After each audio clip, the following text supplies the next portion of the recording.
Comrade Emmerson Mnangagwa va-explaina kuti vanhu vaiurawa sei madays avanga vari deep prisoner vari pa-death row kuHarare Central Prison. Welcome back to your channel.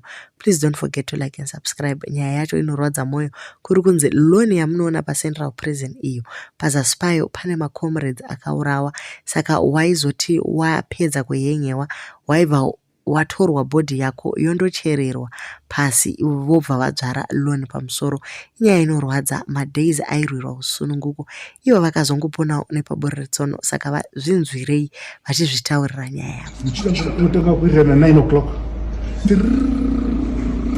for 30 minutes at exactly 9:30. Pawakatsika apa as like this, and this goes this way, this goes this way, so until you fall. Wait after when you start most of this uniform. You know, mama condemned prison. Most of this uniform. We said them no. Naga in China shiro ichi move slowly ichi was drop pakata. Oh yengeka. You drop down no pa festival.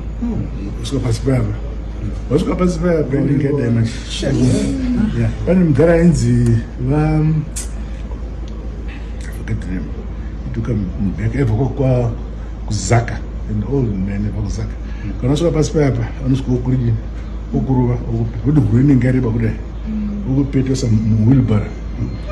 Then he's still there Harare prison mukapinda so Harare prison ile gara room number 8 no famba so da mukatagara space ubuda unda muka kwenda so wenda panze kamchita pa Harare prison baba muchaona kamshimukada left kuna loan ya ndeti fushi ndende under 21.